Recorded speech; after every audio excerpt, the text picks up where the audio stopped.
ายดีทุกคนสบายดีวันนี้แม่บ้านสิพาเลาะเป็นสาวขาเลาะจะไปใส่กระบุหูแล้วแต่โชเฟอร์อากาศดีอากาศเย็นแต่ว่าแดดนั่นก็เป็นวัดอภิษใกล้ชิฮอแล้วบ้านี้นะสิมาตลาดเขมรสิมาซื้อหมักหมกหมักม่วงซื้อมะลกตอกแตกคำว่ามาลกตอกแตกขันมาแต่ละเทือไหม เหยียบลักลอยเลยซื้อเครื่องหั่นขมิ้นพาแม่บ้านมา เดี๋ยวนี้มาหั่นที่3มันบอกยังหั่นที่3แล้วพ่อแม่พี่น้องสาวลาวมดตัวผู้ทุกคนเลยผมเอาเบิ่งเอาคันได้มาแล้วก็ไปจะซื้อเอาบ่เอานึงบ่ร่วมกันเอาเวียงร่วมกันเอาเข้ามาละตลาดตะลีตลาดเขมรโอ้มะเขืองามเวียงเอาเขาไปเอาอยู่ไหนวะหรือว่าเอาอันถุงมาใส่เอาวะถุงกระเจ้าเอามัดนึงแม่นางงามได้เอาไปแกงเขาเอาไปแกงใส่กระดูกกระเดี่ยวยังกะแซ่บเด้เอามัดนึง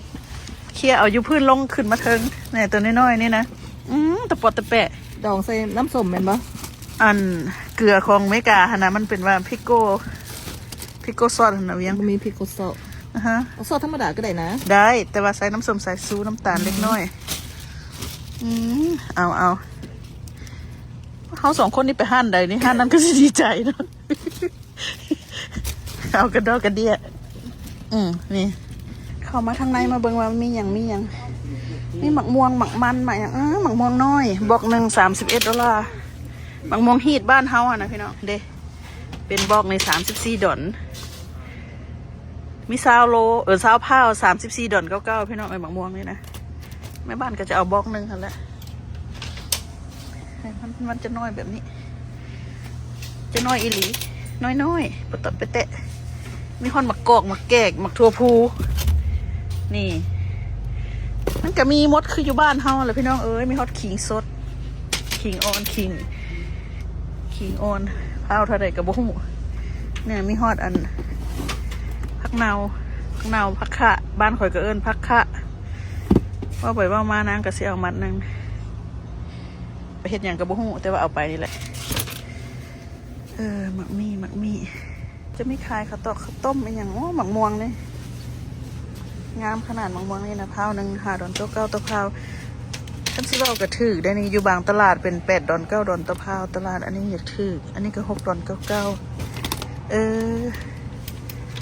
จังหน่อยอันนี้มะม่วงเขียวเสวยนะพี่น้อง$6.99ต่อพาวว่าไปบ้างมากอะ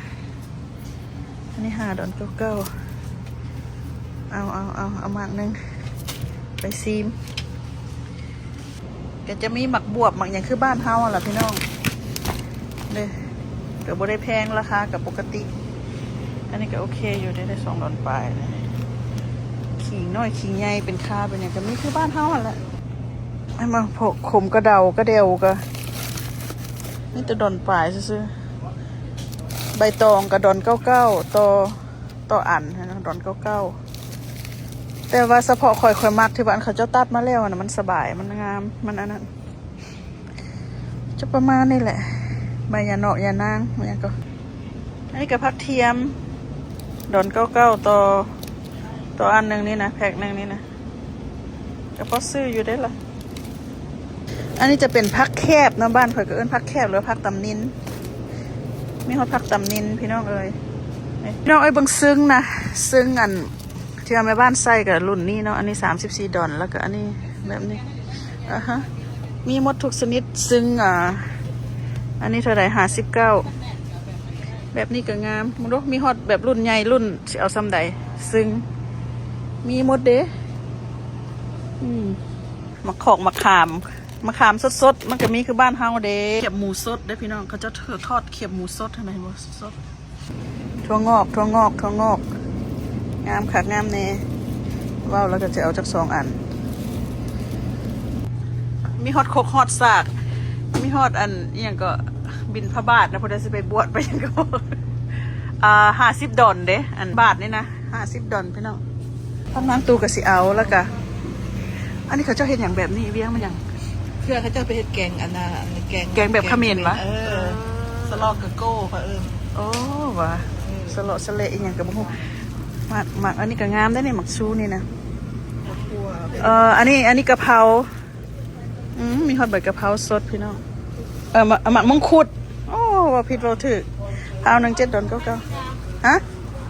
มาหุงวะโอ้เอาเห็นหยังก็เอาแล้วก็เอาอันนี้ก็จะเป็นประเภทนี่พักนางเลิศโอ้งามเลยพี่น้องเขาก็สะอ่อนพักนางเลิศนะแล้วก็พักมิ้นพักอย่างนี้แหละพักแพรวพักขาวทอง มีสับปะพักหมักทัวหมักเชียนี่พักอันอย่างก็พักขะแยงงามพักขะแยงหอมเด้ไปเบิ้งผักหวานนะมีฮอตผักหวานว่าไปว่าม้านี่เอาไปแกงกินกระดีได้นี่นะผักหวานนี่จักเพิ่นเอามาแต่ใส่ฮะหน้าผักหวานนะเฮ็ดอันนี้ก็ได้เลยเฮ็ดเข็มทองเอาแนวละยางเวียงเฮาคิดว่าเฮาบ่ซื้อตัวซื้อแล้วก็เฮ็ดแล้วก็เฮาปั่นให้เฮาทั่วนี่คือบางฮุงก็งามแท้งามว่าทั้งงามทั้งสดเลือกหน่วยยาวหรือเลือกหน่วยยาวหรือเลือกหน่วยป้อม เวียงเอาหน่วยยาวหรือเอาหน่วยป้อมหน่วยยาววะอันนี้โอเคบ่หน่วยนี้เนาะฮะว่าเลยเด้อ หน่วยนี้แหละมันจะกรอบ เฮ็ดจังได๋สิฮู้ว่ากรอบ แล้วตุ๊บต้องปุ๊บๆนึง พาว$1.79ก็โอเค โอเค เนี่ยใส่น้ำกันเนี่ยมาตลาดที่3แล้วนี่นะโอเคมีเนาะไม่กล้องมีฮอดอันนั้นมีฮอดเตาไฟคือบ้านเฮาเตาดังทานค่ะนะนี่ก็โอ้ปลานิ้นตัวบักใหญ่เวียงอันปลานิ้นตัวใหญ่ๆพาวหนึ่ง$2.79ตัวนี้ไม่ได้$10ตัวบักใหญ่ว่าไปว่ามากอะเอาตัวนึงไปปิ้งกินก็ดีเด้ไปปิ้งพันเวียงปลานิ้นตัวใหญ่ๆตาอีพ่ออีแม่พี่น้องเคยบ่เคยเห็นปลาอันนี้ตัวใหญ่จักเทื่อปกติมันก็ซ้ำฝ่ามือซิเนาะเวียงเนาะอันนี้มันอย่างโตพี่ลึกพี่โล$5.99ตัวนี้$5ปลาสีเหลืองค่ะนะพี่น้องโอ้ my god ตัวบักใหญ่ๆพ่ออีแม่ค่อยนี่พี่น้องว่ามาเอาแต่หมักม่วงมาสั่นเบิ่งสภาพมี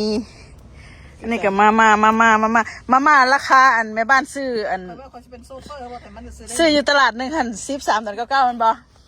บัดมาห้านที่2$11.99จักลูกขึ้นหรือกำไรกับบ่ฮู้